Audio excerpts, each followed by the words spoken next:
Hello दोस्तों, कैसे हो? सब बढ़िया ना? सब बढ़िया होंगे। आज से नया क्लास स्टार्ट किया हूँ, वो भी रसायन का। और रसायन मेरा कैसा होगा आप कमेंट सेक्शन में बताना। और मेरा पढ़ाई अच्छा लगे तो भी लाइक कर देना, और अच्छा ना लगे तो भी लाइक कर देना, क्योंकि बहुत मेहनत से मैं ये वीडियो बना रहा हूँ दोस्त। तो आज से नया क्लास है रसायन। और रसायन में हम क्या पढ़ेंगे? 3 टॉपिक महत्वपूर्ण वाला टॉपिक पढ़ेंगे। एक अम्ल हो गया, दूसरा क्षार, और तीसरा लवण। ये तीनों टॉपिक आज के आज तो हम लोग इस वाली वीडियो में अम्ल ही कंप्लीट करेंगे, क्योंकि जितना ज़्यादा गहराई से पढ़ेंगे उतना ज़्यादा हमारे लिए बहुत अच्छा होगा। और चलते हैं फिर अपने पढ़ाई की तरफ।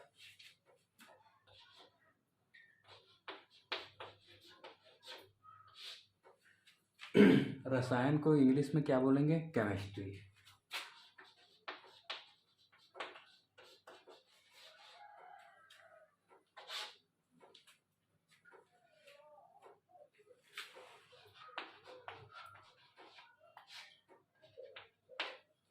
अब यहाँ पास अम्ल। अम्ल हम किसे कहेंगे? अम्ल कुछ नहीं, ये एक प्रकार का रासायनिक यौगिक है जो हमेशा यौगिक फॉर्म में पाया जाता है। वैसे अम्ल बहुत प्रकार के होते हैं, फार्मिक अम्ल, टार्टरिक अम्ल, एक ऑक्जेलिक अम्ल, मतलब विभिन्न प्रकार के अम्ल पाए जाते हैं। इस कारण अम्ल क्या हुआ? अम्ल एक रासायनिक यौगिक है। तो अम्ल को क्या कहेंगे?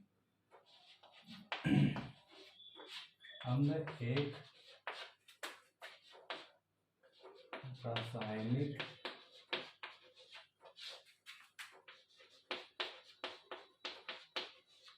यौगिक है। अम्ल क्या है? अम्ल एक रासायनिक यौगिक है। और अम्ल की खोज किसने की थी पता है? सबसे पहले अम्ल की खोज बार्टिले नामक वैज्ञानिक ने सन 1787 में किया है दोस्त। तो देखते हैं अम्ल की खोज।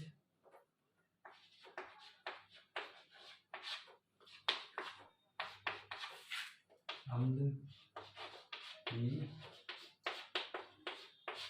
खोज सर्वप्रथम किसने किया था?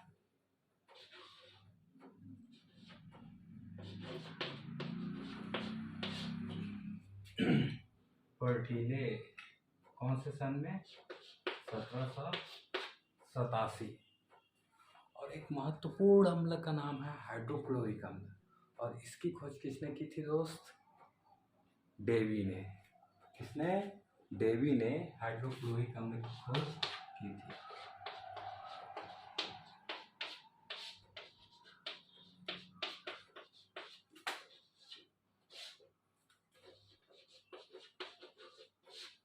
इसी को बोल देते हैं हम, इसी को बोल देते हैं HCl।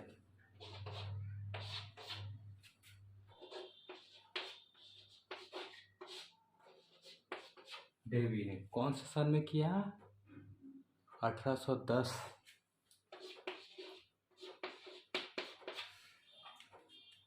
ठीक है, इतना तक के क्लियर हुआ? तो मैं बता दूं, अम्ल, आम में अम्ल होता है, नींबू में अम्ल होता है, लेकिन हम उसके रस को अम्ल नहीं कह सकते, क्योंकि अम्ल कुछ मात्रा में पाया जाता है, किसी में बहुत ज़्यादा पाया जाता है और किसी में कम पाया जाता है। जैसे नींबू में बहुत मात्रा में अम्ल पाया जाता है, इस कारण वह बहुत ज़्यादा खट्टा होता है। और केले में कम मात्रा में अम्ल पाया जाता है, इस कारण वह थोड़ा मीठा होता है। तो इस कारण अम्ल के वजह से अम्ल कई प्रकार के होते हैं। ये नहीं कि अम्ल सिर्फ खट्टा ही होता है, इनके नाम बहुत सारे होते हैं अम्ल के। तो इस कारण हम इनके परिभाषा देखते हैं। तो अब इसे मैं मिटा देता हूँ, इसका तो काम हो गया होगा ना।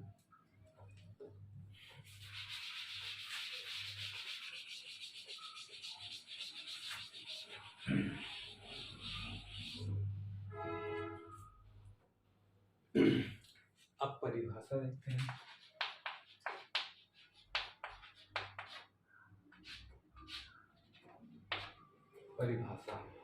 परिभाषा में अम्ल की परिभाषा कैसे कहेंगे? अम्ल वे रासायनिक यौगिक है जो जल में घुलकर, किसमें घुलकर, जल में घुलकर हाइड्रोजन आयन देता है। क्या करता है, जल में घुलकर हाइड्रोजन आयन देता है। तो अम्ल की परिभाषा क्या हुआ, अम्ल वे रासायनिक यौगिक है जो जल में घुलकर हाइड्रोजन आयन देता है, अम्ल कहलाता है। तो लिखते हैं अम्ल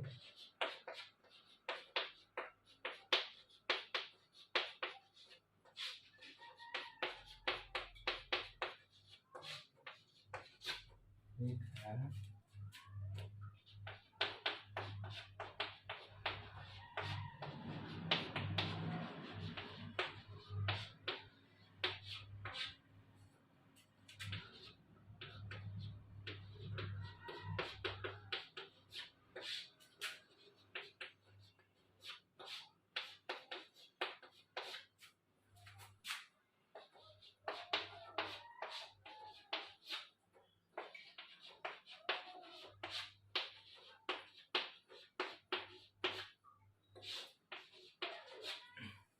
अम्ल कहलाता है। एक एग्जाम्पल, जैसे कि कोई भी अम्ल लेते हैं, जैसे हाइड्रोक्लोरिक अम्ल HCl प्लस जल लेते हैं, जल का फॉर्मूला क्या होता है H2O। जब हम इन दोनों को, जब हम जल में HCl मिलाएंगे तो हमें H+ आयन मिलेगा ही मिलेगा, मतलब परिभाषा के अकॉर्डिंग हमें H+ आयन जरूर मिलेगा। तो इतना तक के समझ में आया दोस्त? तो देखो यार, पढ़ा रहा हूँ अच्छे से, लेकिन एक लाइक ज़रूर कर देना। तो अब मैं इसे मिटा रहा हूँ।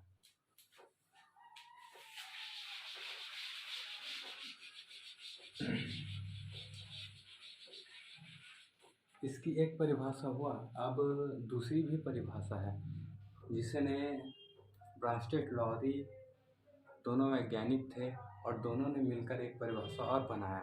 तो वो परिभाषा क्या है कि अम्ल वे रासायनिक यौगिक है जो प्रतिकारक को हाइड्रोजन आयन प्रदान करता है।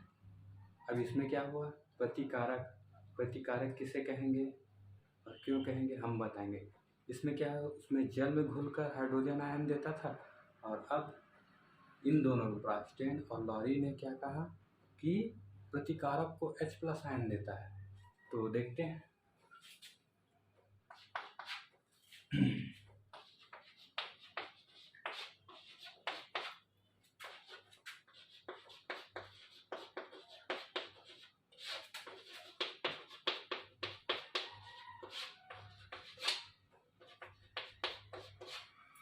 जो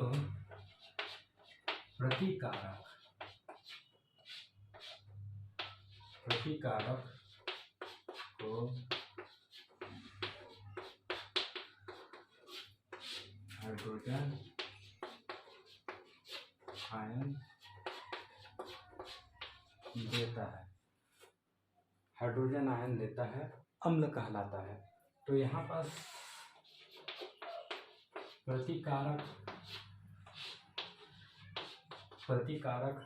प्रतिकारक किसे कहेंगे, प्रतिकारक कुछ नहीं, ये प्रतिकारक एक क्षार होता है, अम्ल का जस्ट उल्टा क्षार। तो अम्ल का प्रतिकारक, अम्ल अपने को, मतलब अम्ल को ही हाइड्रोजन नहीं देगा, तो वो क्या कर रहा है, दूसरे को हाइड्रोजन दे रहा है। किसे, प्रतिकारक को, मतलब प्रतिकारक कौन हुआ, क्षार।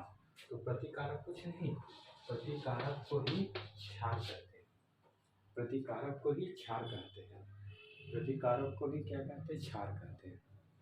तो इस तरह से, और ये वाला जो परिभाषा है उसने बहुत बड़े साइंटिस्ट थे वो दोनों, ब्रांस्टेड लॉरी।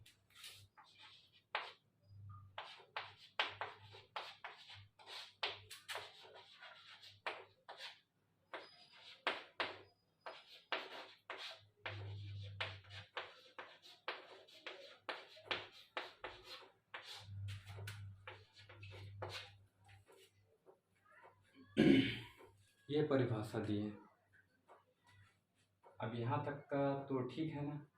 तो अब इसे हम मिटा देते हैं।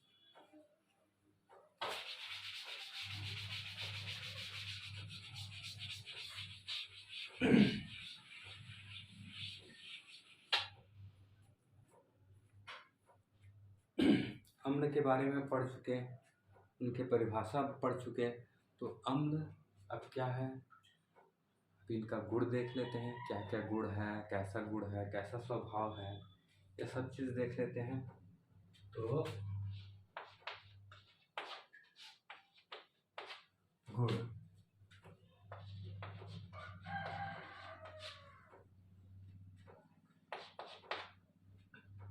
स्टार लगाते थे। पहला गुण, अम्ल क्या होता है, स्वाद में खट्टा होता है। कभी अम्ल को, फार्मिक अम्ल को चख कर देखना, आपको खट्टा लगेगा। इस कारण अम्ल खट्टा होता है, स्वाद में कैसा होता है, खट्टा होता है।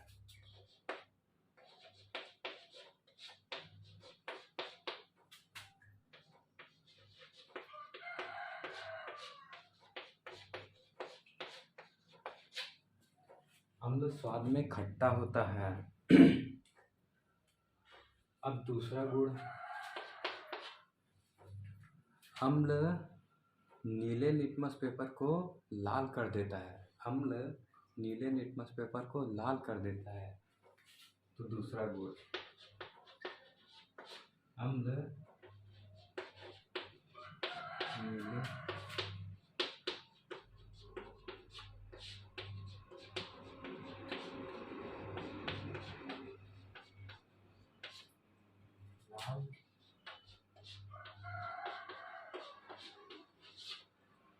लाल कर देता है।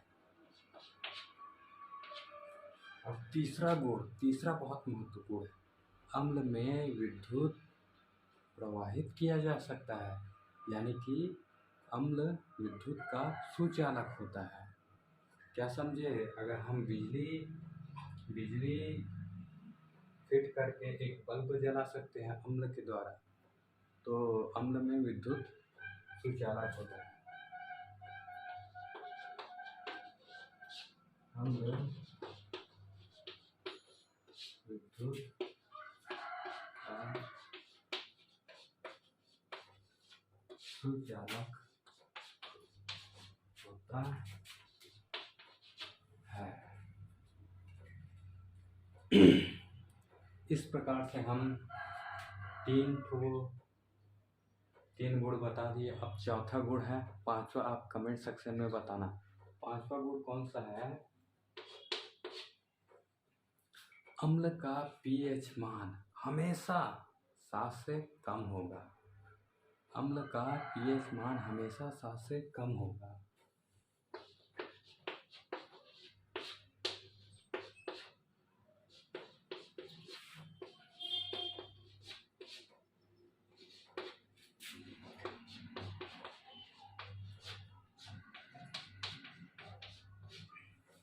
ज़्यादा मत बोल देना दोस्त, नहीं तो गड़बड़ हो जाएगा भाई। पेपर में ऐसे मत लिख देना कि अम्ल का पीएच मान 7 से अधिक हो जाए, और एग्जामिनर आपको गलत कर देगा और इससे आपका नंबर कट सकता है। तो अम्ल का पीएच मान हमेशा 7 से कम होता है। तो इतना तक के क्लियर हुआ।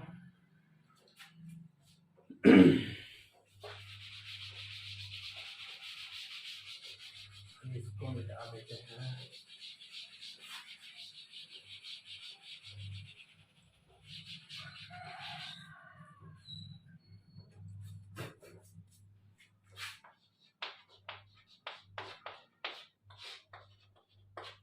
अब तो हम अम्ल तो पढ़ लिए हैं, लेकिन अम्ल का उपयोग कहाँ किया जाता है, क्यों किया जाता है और किस लिए किया जाता है, ये तो जानते नहीं है। तो अम्ल का उपयोग हम अपने दैनिक जीवन में बहुत सी समस्याओं को दूर करने के लिए बहुत से प्रयोगशाला में और बहुत से अपने दैनिक जीवन में करते हैं। जैसे मैं एक उपयोग बताता हूँ। तांबे की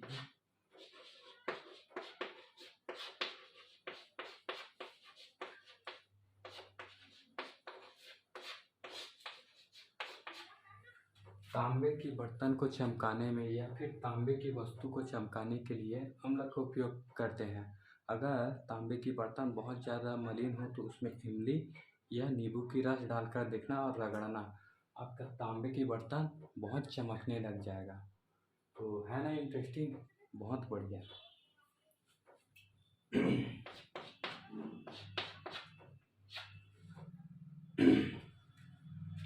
और पता है, एसिडिटी, आपके आंत्र में अम्ल की मात्रा बढ़ जाती है तो उस प्रकार की बीमारी को क्या कहते हैं? एसिडिटी, अम्लीयता कहते हैं। और इस अम्लीयता को दूर करने के लिए क्या करेंगे? ज़्यादा से ज़्यादा इनो खाते हैं। और क्या खाते हैं? बहुत सारी है, से ये दूर हो जाए, अम्लीयता दूर हो जाए।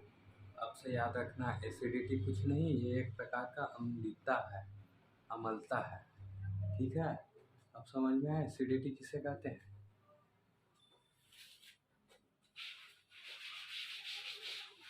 तो चलो अब हमारा अंत में महत्वपूर्ण अम्ल के बारे में डिस्कस कर लेते हैं।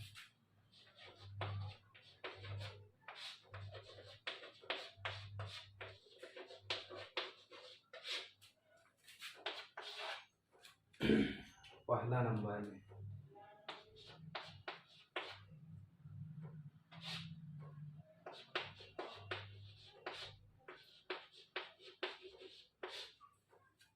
टार्टरिक अम्ल, इसका फॉर्मूला क्या होता है? C6H6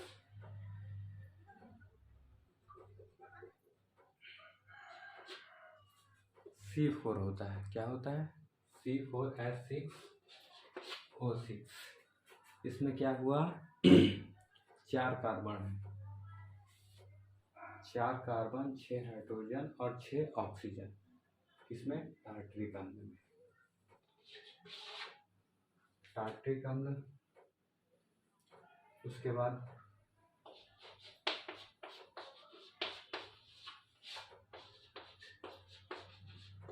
मैलिक अम्ल, मैलिक अम्ल। तीसरा टार्टरिक अम्ल, मैलिक अम्ल। और क्या है? एसिटिक अम्ल।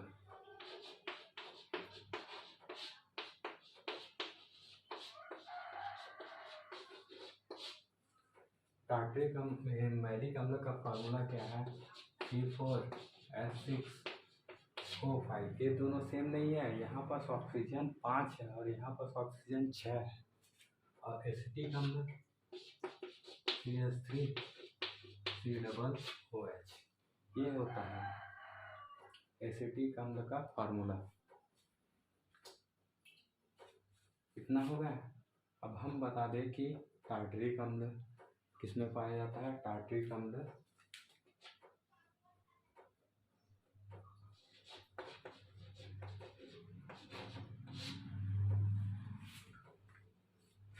इमली, केला, अंगूर, इमली, केला, अंगूर। लेकिन हम एक ही तो लिख रहे हैं भाई। मैलिक अम्ल, मैलिक अम्ल सेब में पाया जाता है। सेब में मैलिक अम्ल पाया जाता है। एसिटिक अम्ल फेमस है, सिरका।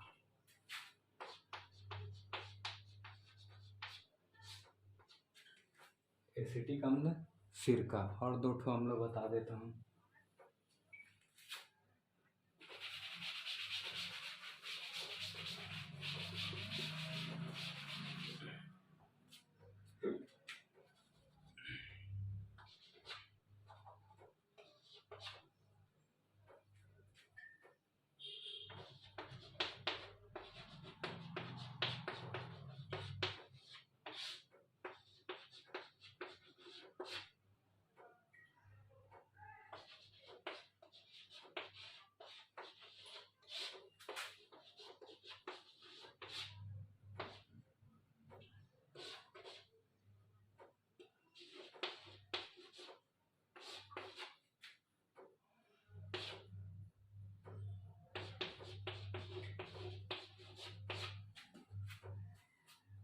ऑक्जेलिक अम्ल, एक है ऑक्जेलिक अम्ल और दूसरा है फार्मिक अम्ल।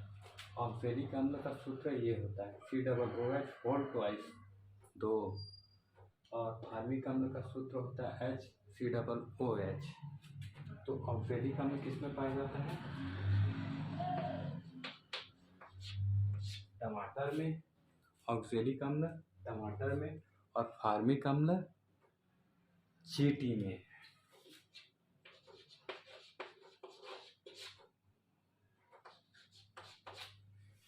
वो भी लाल कलर की चींटी में, बिच्छू में, मक्खियों में फार्मिक अम्ल पाया जाता है। तो दोस्त, ये मेरा पहला क्लास था और मेरा पढ़ाया हुआ कैसा लगा आप कमेंट्स करके बताना। आज के लिए इतना ही। जय हिंद दोस्त।